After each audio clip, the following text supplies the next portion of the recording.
A corrente do som. Vamos começar nossa cátedra desta noite para preparar o ambiente, depois faremos algumas curas e, posteriormente, a unção gnóstica. Antes de tudo, considero que é necessário mudar, que devemos sair deste estado em que nos encontramos, que urge uma transformação total e definitiva. Indubitavelmente, nenhuma mudança se processa sem um choque especial. Choque, obviamente, as 7 notas, Dó, Ré, Mi, Fá, Sol, Lá, Si, a chance relacionadas com todos os eventos da vida.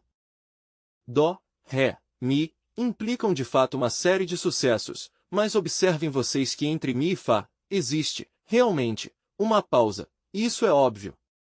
Assim pois, Fá, Sol, Lá, são as notas subsequentes, entre Lá e Si, há outra pausa. Se um se propõe na vida realizar um programa, um projeto, terá de começar inevitavelmente pela nota Dó, prosseguirá com a Ré, e chegará à nota Mi.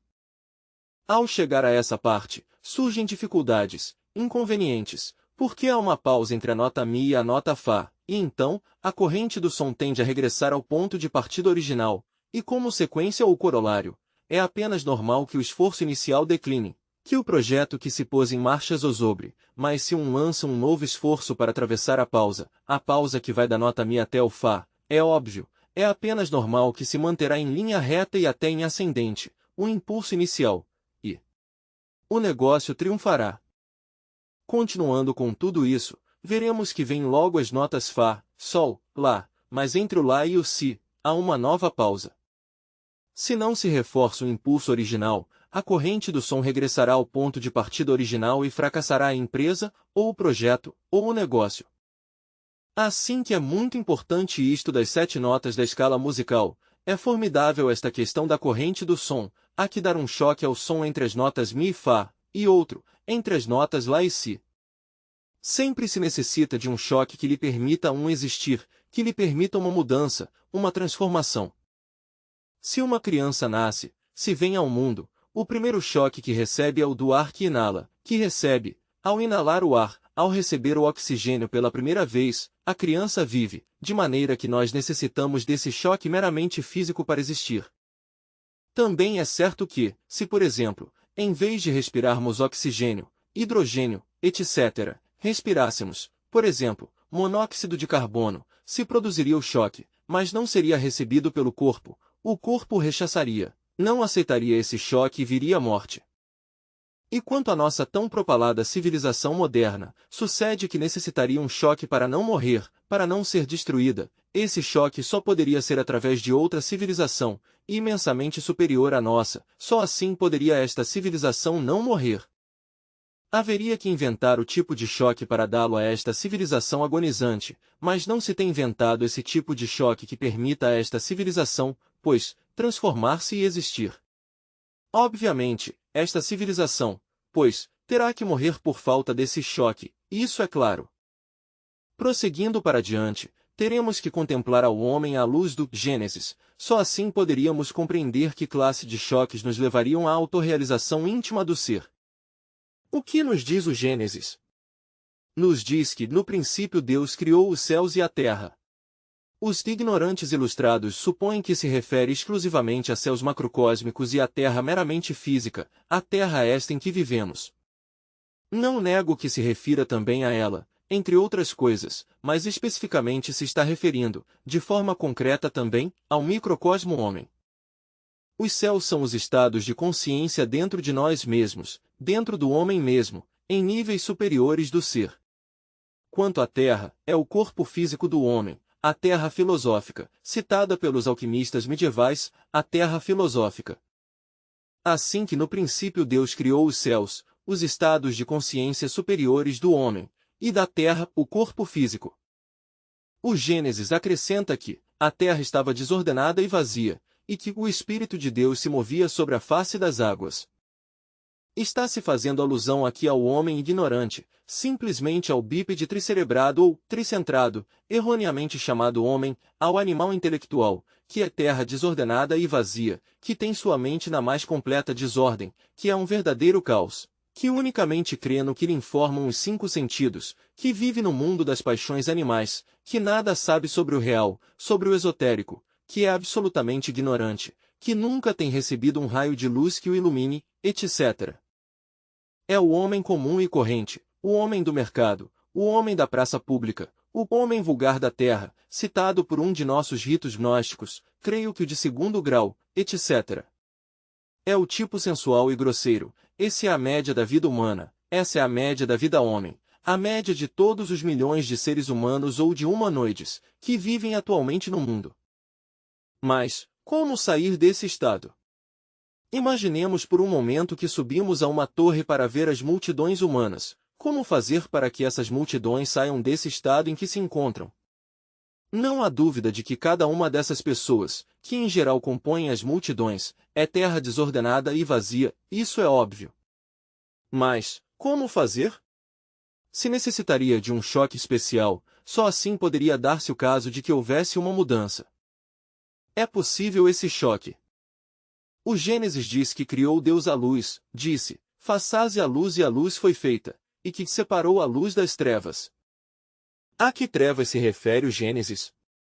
Pois, as trevas que estão dentro de um mesmo, dentro desta terra filosófica. Mas, que classe de trevas são essas? Pois, essas trevas constituem os agregados psíquicos inumanos que personificam a nossos defeitos de tipo psicológicos, ira, cobiça, luxúria, inveja, orgulho, preguiça, gula, etc., etc., etc. Bom, citei unicamente os 7 pecados capitais, estes se multiplicam por outros 7 e outros tantos mais, e são legião. Pensemos no que são os agregados psíquicos. Já Virgílio, o poeta de Mântua, disse, ainda que tivéssemos 1000 línguas para falar e paladar de aço, não alcançaríamos a enumerar todos nossos defeitos cabalmente. Eles, em si mesmos, constituem as trevas que carregamos em nosso interior.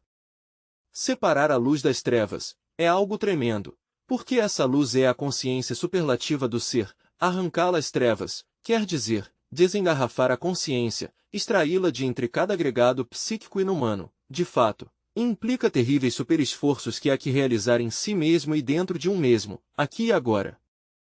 Arrancar a luz às trevas significa destruir todos esses receptáculos dentro dos quais está metida a essência que é a luz, desintegrar esses agregados, pulverizá-los, para que a luz essencial se faça livre. Isso é o que se quer dizer com separar a luz das trevas. E a luz chamou dia e as trevas, da ignorância e do erro, chamou noite. Isso há que saber entendê-lo, compreendê-lo, creio que os irmãos vão refletindo. Continuando assim, adiante, com o Gênesis, veremos nós como separa o Criador, ou o Elohim, as águas superiores das inferiores, isto já pertence ao terreno mesmo da alquimia. Obviamente, em nós existe o azougue em bruto, quer dizer, o mineral em bruto. Quando se transmuta o azougue em bruto ou mineral em bruto, que não é outra coisa que o Ezioerrai, quer dizer, o esperma sagrado, ou falando em outros termos as secreções das glândulas endócrinas sexuais, então se consegue energia. Energia que ascenderá até o cérebro através de seus respectivos canais que bem conhecem a anatomia oculta. Essa energia substância, tenho entendido que temos chegado a um monismo em que energia e massa já não se diferenciam, porque essa energia criadora do terceiro logos, é substância vez, substância que sobe pelos canais espermáticos até o cérebro. Essa substância é energia, indubitavelmente a alma metálica do esperma sagrado, do Ezioerrai. Esse alma metálica do esperma sagrado é, pois, energia e a substância. Como substância, a poderíamos chamar o mercúrio da filosofia secreta, não é um mercúrio seco como o dos Zeus, os agregados psíquicos que personificam nossos erros, não. É um mercúrio líquido, aquoso. Olhadas as coisas desde esse ponto de vista, vemos como as águas superiores mercuriais se desligam, ou separam das águas inferiores, há uma separação de águas. E separou Deus as águas das águas, as águas superiores das inferiores. Claro está que essas águas superiores são o mercúrio, que tem que passar por várias fases antes que se faça digno de receber ao enxofre. Em princípio, essas águas mercuriais são negras como o carvão, posteriormente, à base de grandes sublimações, quer dizer, refinando o sacramento da Igreja de Roma, que é a Igreja do amor, porque Roma ao inverso se diz amor, refinando tal sacramento, digo, se consegue, e é verdade, que as águas negras se volvam brancas e posteriormente amarelas. Em alquimia há animais que alegorizam estas fases do mercúrio. Se diz que em princípio o mercúrio é negro e está representado pelo corvo negro, que depois se volta branco e está representado pela pomba branca, que logo se volta amarelo e está representado pela águia amarela, e por último é vermelho e está representado pelo fênix, fazão, vermelho. Assim que o mercúrio tem que passar por 4 fases: primeira, preto; segunda, branco; terceira, amarelo; quarta, vermelho. E essas fases se fazem possíveis mediante a sublimação do trabalho na forja dos ciclopes. Assim que vão entendendo vocês o sacramento da Igreja de Roma, e já o sabem posto que são de terceira câmara. Entendese que os irmãos que vêm à terceira câmara estão muito preparados, que já têm passado pela anticâmara, primeira câmara, segunda câmara, e já resistem este tipo de ensino superior. Por isso se lhes fala em uma forma simbólica, alegórica, a ver se são capazes de captar o ensino. Quando o mercúrio se tem feito amarelo, obviamente recebe ao enxofre. Qual é o enxofre? É o fogo sagrado. O fogo tem que fecundar ao mercúrio. Assim que misturado o fogo com as correntes do mercúrio, ascende pelo canal medular espinhal até o cérebro. Falamos das águas superiores, onde deixaremos as águas inferiores? As águas inferiores, se em princípio eram negras, ou turvas, depois têm que voltar-se completamente claras, voltar-se cristalinas, como vidro líquido, flexível, maleável. Isto é o que se chama separar as águas das águas para que surja a seca, a qual se chama terra. Mas, qual seca? A que seca nos estamos referindo? A que seca alude o Gênesis? Pois aos corpos existenciais superiores do ser, a isso alude o Gênesis. Obviamente, este mercúrio ascendente, misturado com o fogo sagrado ou enxofre, leva também certa quantidade de sal, sal sublimada, e cristalizam em nós, dentro de nós mesmos, de acordo com a lei das oitavas. Sal, enxofre e mercúrio revoltos, recebem um nome em alquimia, se lhes denomina azoé, bom. Esse azoe, em geral, cristalizará dentro de nós de acordo à lei das oitavas, em uma oitava superior cristalizará em nós convertendo-se no corpo astral. E essa cristalização também se verifica, ou realiza, de acordo com a lei do 7, com a lei do eterno heptaparapashinot, de acordo com as 7 notas musicais, dó, ré, mi, fá, sol, lá, si. Em uma segunda oitava vem a cristalizar com essas mesmas notas da escala, a sal, o enxofre e o mercúrio no corpo da mente. E por último, uma terceira cristalização vem a concretizar-se no corpo causal ou corpo da vontade consciente. Se alguém possui os corpos físico, astral, mental e causal, pode por tal motivo, receber dentro de si mesmo os princípios étnicos, anímicos ou espirituais, que o converterão em um homem, à imagem e semelhança de Deus. Todos os processos que estão na alquimia onde se faz alusão à erva verde, a toda árvore que dê frutos, é interior, obviamente deve dar tal frutos em nós a árvore do conhecimento, a árvore da ciência do bem e do mal. A semente de sabedoria deve germinar em nós, as lumbreiras do espírito devem iluminar-nos, o sol espiritual deve dar-nos vida, até que ao fim de tantos trabalhos da alquimia, eliminando os agregados psíquicos inferiores, domando os peixes e os animais, que dentro de nós temos e fazendo-nos reis e senhores deles, até destruí-los, aparece então o homem feito à imagem e semelhança de Deus, no 6º dia da criação. Mas todavia não é, por tal motivo, o homem vivente. O homem do 6º dia está feito unicamente à imagem e semelhança de Deus, mas não é o homem vivente. O homem vivente é o homem do 7º dia, esse sim é o homem vivente, o homem que se tem integrado com a divindade, o super-homem, o mestre ressurrecto, a esse alude tacitamente, claro, o Gênesis. Sim, para poder transformar-nos em homens feitos à imagem e semelhança de Deus, necessitamos um choque especial, que é o do conhecimento esotérico objetivo. Obviamente, para converter-nos em homens viventes necessitaremos de um terceiro choque especial.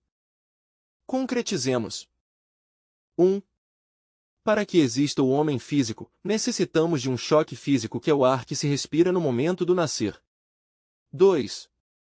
Para que exista o homem feito à imagem e semelhança de Deus se necessita de outro choque, que está definido com aquelas palavras que dizem: disse Deus, façase a luz, e a luz foi feita e separou a luz das trevas. O homem ignorante precisa de um choque especial, precisa de alguém que lhe leve o conhecimento, precisa de alguém que lhe leve o ensino, precisa receber as luzes do esoterismo. Isso produz nele um choque especial, e só esse choque especial pode transformá-lo mais tarde. Pode convertê-lo, digamos, no que se chama o homem feito à imagem e semelhança de Deus, no sexto dia. 3. No sétimo dia já mudam as coisas. Para chegar a ser homem vivente, o homem do sétimo dia, se necessita outro choque de tipo muito especial. Um homem do sexto dia é um homem feito à imagem e semelhança do Eterno, mas não um homem vivente todavia. Se necessita de um terceiro choque para converter-se em um homem vivente. Se um homem do sexto dia, feito à imagem e semelhança do Eterno, quer converter-se em homem vivente, deve fazer-se ressurrecto. Não poderia fazer-se ressurrecto sem um choque especial. Necessita descer, baixar aos mundos infernos, à nona esfera, a desintegrar os demônios da lua negra. Já lhes tenho explicado muitas vezes a vocês que a lua psicológica tem duas caras, a que se vê e a que não se vê. Assim como a lua visível tem duas caras, a que se vê e a oculta que está do outro lado, assim também, tenho que lhes dizer que a lua psicológica dentro de nós mesmos tem duas caras, a que se vê, quer dizer, aqueles defeitos que ressaltam à simples vista, e a que não se vê, a oculta, a escondida. Muitos santos que progrediram demasiado, ficaram estagnados quando creram que já tinham acabado com o ego. Sim, tinham destruído muitos elementos inumanos da parte visível da lua psicológica, mas não tinham desintegrado os elementos inumanos da cara oculta da lua psicológica.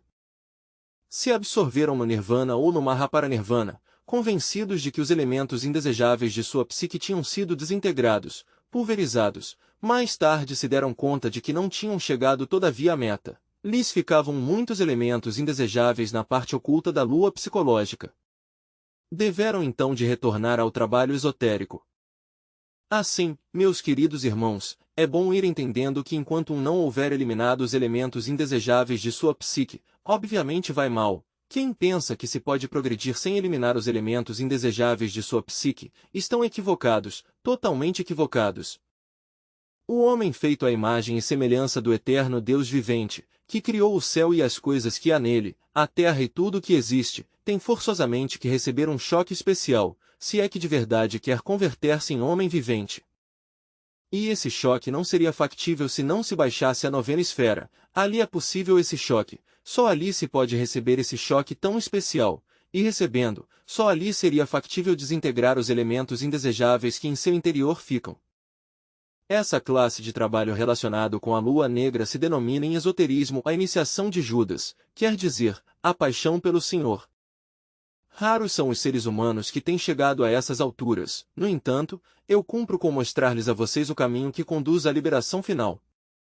Este caminho não é para os mentecaptos, não é para as gentes que estão engarrafadas, digamos, entre os códigos de moral escritos por tantos humanoides intelectuais. É um caminho difícil. A este caminho se lhe chama o caminho estrelado. Se lhe denomina assim porque está simbolizado com 8 estrelas no firmamento. Um caminho cheio de perigos imprevistos, um caminho de angústias e dor. Por esse caminho andou Nicolas Flamel, o insigne alquimista medieval. É o caminho que conduz a Compostela. Há que entender o que é a palavra Compostela. Compo significa receber, stela significa estela ou estrela, receber a estrela. Para converter-se em homem vivente há que receber a estrela de 6 pontas, quer dizer, o selo de Salomão, e isto está, além disso, devidamente documentado pelo sepulcro do iniciado, que deve resplandecer. Não esqueçam vocês que a Mãe Divina Kundalini é a que levanta os sepulcros dos iniciados. Quando eu digo sepulcro dos iniciados, não estou me referindo a sepulcros físicos senão a sepulcros psicológicos, no qual devem ser depositados os restos dos eus mortos.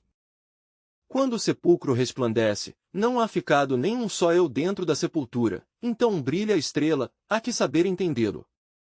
Com o peregrino que vai a Compostela, Nicolas Flamel simboliza entre outras coisas o Mercúrio da filosofia secreta ou ao apóstolo Santiago, o maior. Obviamente, os 12 apóstolos de que fala a Bíblia não são meramente 12 apóstolos históricos como supõem os ignorantes ilustrados, não. Essas 12 potestades estão dentro do ser de um, são 12 partes autônomas e autoconscientes, e até auto-independentes de nosso próprio ser individual, particular. Desses 12 apóstolos o mais interessante, não há dúvida, é o de Santiago Maior, porque Santiago representa o Mercúrio da filosofia secreta, e o Mercúrio é o fundamento da grande obra. Santiago é, digamos, o bendito patrono da grande obra. As 12 potestades, obviamente foram depositadas pelo Salvador no ventre da Mãe Divina Kundalini, dali surgem a manifestação, vêm e entram em nosso corpo físico. Não se confundam as 12 potestades com as 12 faculdades, certamente temos 12 faculdades, ou seja, 5 sentidos ordinários e as 7 igrejas do Apocalipse de São João. Essas 12 faculdades não são as 12 potestades, mas sim se relacionam, em uma ou em outra forma, com as 12 potestades. Assim, meus queridos irmãos, Santiago, por exemplo, representa a grande obra, e digamos, os ensinos relacionados com a grande obra vêm do Pai de todas as luzes e chegam à mente através de Santiago, o apóstolo. Mas não pensemos no Santiago histórico, repito, estou falando do Santiago particular de cada um de nós. Dentro de nós estão as 12 potestades, estão os 24 anciãos, estão os 4 que dirigem os 4 elementos, etc., etc., etc. O ser de cada um de nós parece um exército de crianças, de infantes, cada uma das partes do ser goza de autonomia, autoconsciência, autoindependência. Que necessitamos nós aperfeiçoar cada uma das partes do ser, isso é real, isso é certo e de toda a verdade, mas isso somente é possível eliminando os elementos subjetivos das percepções. Aperfeiçoar a parte superior do ser é muito difícil. Quem lograr aperfeiçoar a parte superior de seu próprio ser recebe o grau de Shesh. São poucos os que chegam a essas alturas. Temos de começar, claro está, a criar dentro de nós mesmos ao homem feito à imagem e semelhança de Deus. Este homem não poderia surgir à existência sem um choque especial. Esse choque é o da gnose, é o da luz que o vai tirar do estado caótico em que vive e o vai converter em um homem autoconsciente. Mas, se aí não mais ficássemos, andaríamos mal. Necessitamos converter-nos em super-homens, necessitamos criar, fazer surgir dentro de nós ao homem vivente do sétimo dia. Para isso se necessita também de um choque especial que os ignorantes ilustrados não entendem, quando um iniciado, que é um homem feito à imagem e semelhança do Eterno, tenta converter-se em um homem vivente, não é entendido. Agora se explicarão vocês por que motivo os 12 apóstolos são caluniados. Os caluniam os virtuosos, os caluniam os sacerdotes do templo e os caluniam os anciãos. Item os ciscritas, os intelectuais, os que estão apegados a tantos códigos de moral podre, esses são os famosos virtuosos que condenam aos iniciados. Item quem são realmente os anciãos? Pois, simplesmente, as gentes muito judiciosas, muito cheias de experiência, não entendem jamais aos iniciados. Item por último, quem são os sacerdotes? As gentes de todas as religiões, de todos os cultos. De maneira que os 12 santos, as 12 potestades, os 12 apóstolos costumam ser caluniados, mas eles marcham firmes para onde devem marchar. Santiago Maior, o bendito patrono da grande obra, firme vai pelo caminho que o leva a Compostela, estou falando em uma linguagem esotérica, superior, para os que estão em terceira câmara, porque entendo que aqui não se vai admitir a nenhum que não esteja preparado, não? Aqui estou falando porque creio que estão preparados, estão em terceira câmara. Assim que, meus queridos irmãos, vejam vocês esses choques que se recebem, que são necessários para a transformação, são vitais. Há um livro, sim, que pode guiar a todos, é muito sábio, mas ninguém o entende. Qualquer de vocês o pode comprar no mercado, se vende por montes, mas ninguém, tendo-o em sua mão, ninguém é capaz de abri-lo. Quem é digno de abrir o livro e desatar seus selos? Nenhum poderia, nem nos céus nem na terra, ninguém haveria quem pudesse abrir o livro ou desatar seus selos. Refiro-me ao Apocalipse de São João. Esse livro não o entende ninguém, graças a isso não o adulteraram, senão a estas horas já seria um cadáver. mas como ninguém o entende o tem deixado em paz. No Apocalipse de São João está toda a ciência da grande obra, ali está. Santiago aparece, pois, com o Apocalipse em sua mão, leva uma vara, em seu chapéu uma concha marinha, se apoia em seu báculo, a vara, com a outra mão impunha o Apocalipse, enrolado, e em seu chapéu luze, pois, a concha, o chapéu dele é algo muito curioso, está feito, como coisa rara, com uma cabaça. Recordemos que, precisamente na Idade Média, muitos místicos tinham a água benta em uma cabaça, a água sagrada, quer dizer, o mercúrio da filosofia secreta. O Apocalipse pode guiar-nos se nós recebemos ensinos do Pai de todas as luzes, não é possível recebê-las senão através de Santiago. Santiago é o mercúrio da filosofia secreta, e o mercúrio há que prepará-lo na forja dos Ciclopes, no laboratório oratorium do terceiro Logos, ali se prepara o mercúrio com o que há que trabalhar. Necessitamos de um mercúrio enxofroso, o mercúrio, o enxofre devidamente misturado com sal sublimada. Voltando ao Gênesis, diremos que é uma obra que tampouco entendemos. A Bíblia começa pelo Gênesis e conclui com o Apocalipse. Quem entende o Gênesis? Quem entende o Apocalipse? Ninguém. Há autores que supõem que todo o Gênesis se relacionam exclusivamente com o homem. Não sejamos exagerados, não exageremos a nota, se relaciona também com o universo. Quando alguém está criando dentro de si mesmo ao homem feito à imagem e semelhança de Deus, obviamente está trabalhando com a mesma força com a que Deus criou o mundo, é como uma pequena parcela do mundo, dentro da qual tem que fazer-se uma criação. Ali é onde um vem a saber de que modo criou Deus ao mundo. Assim, pois, o Gênesis é aplicável ao macrocósmico, mas em forma simbólica, alegórica. Ninguém poderia entender o Gênesis se não fosse alquimista. Os alquimistas sabem que isto é assim, verbigratia. Se, por exemplo, para poder criar ao homem feito à imagem e semelhança de Deus necessitamos forçosamente a sal, o enxofre e o mercúrio, e isto sucede lá em cima no macrocosmo. Desses entes do espaço sem fim surge dentro do Arceus composto de sal, enxofre e mercúrio, e é desse Arceus que vem a surgir uma nova unidade cósmica, um novo sistema solar. Aqui abaixo há que criar um Arceus dentro de nós mesmos com sal, enxofre e mercúrio para que esse Arceus brote, não uma nova unidade cósmica, senão um homem feito à imagem e semelhança do Criador.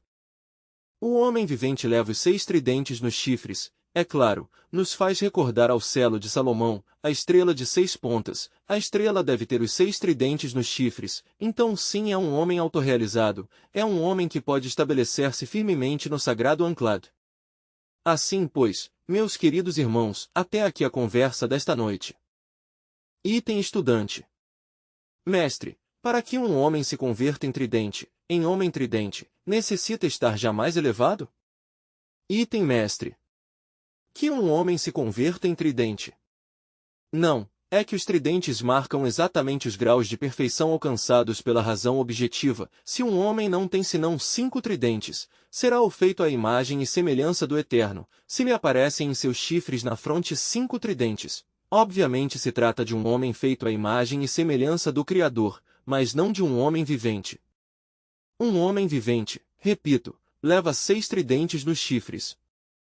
Sabemos muito bem o que é um tridente, quer dizer, o garfo de 3 pontas. Bem, os chifres os tem Lúcifer, os leva o Lúcifer interior que cada um de nós carrega, é uma reflexão do Logos. Em princípio esse Lúcifer é o diabo, negro como o carvão. Quando um destrói o ego, esse Lúcifer é o arcanjo da luz, e ao integrar-se conosco nos converte em arcanjos, também conservará seus chifres de prata, os chifres de prata dos hierofantes. O número de tridentes indica seu grau de progresso.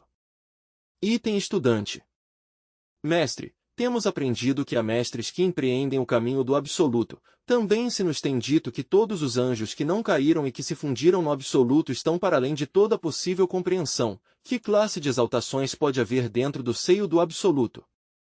Bem, mas depois há mestres que têm alcançado a gema preciosa e a atiram à água 1, 2, 3 vezes. Que propósitos perseguem estes mestres? Não é suficiente, digamos, com as exaltações que se alcançam posteriormente. Dentro do absoluto, ou que outra classe de exaltação ou sabedoria busca esse mestre, esse patriarca? Item mestre.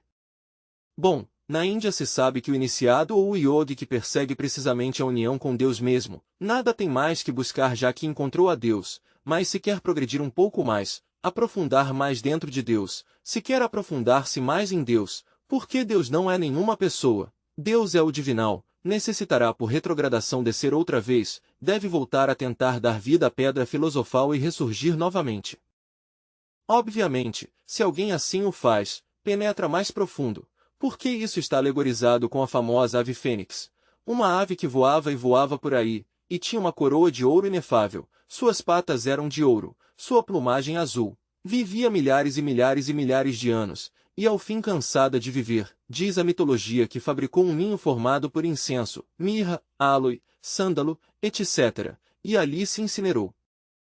A natureza inteira se encheu de profunda tristeza ao ver converter-se em cinzas a ave fênix, mas ao fim ela ressuscitou de entre suas próprias cinzas, mais poderosa que antes, mais majestosa, mais profunda. A natureza inteira lhe temeu e lhe adorou. Assim que quem atira pedra filosofal à água busca algo, busca ressuscitar sua própria pedra um pouco mais tarde, e isso lhe custa muita dor, muitos sacrifícios, muitos sofrimentos. Como resultado disso dará vida a uma pedra mais poderosa, mais divinal, a pedra de virtudes mais extraordinária, mais imponderável. Item estudante. Mestre, mas se nos tem dito que há mestres que têm chegado mais além do sexo, que portanto têm proibido o sexo. Não podemos pensar que dentro do seio do absoluto exista outra classe de exaltações? Item mestre. Inquestionavelmente, o caminho que conduz ao seio do eterno Pai Cósmico Comum é o caminho do sexo, não há outro caminho. Quem se submerge no seio do eterno Pai Cósmico Comum já não volta outra vez ao sexo jamais. Mas é muito difícil absorver-se entre o seio do eterno Pai Cósmico Comum, raros são os que o logram, impossível não, mas muito difícil. Só esses que se submergem no seio do eterno Pai Cósmico Comum são esses que têm golpeado na porta 13, no Ain, no Sati manifestado, só esses podem dar-se ao luxo de pensar mais além do sexo,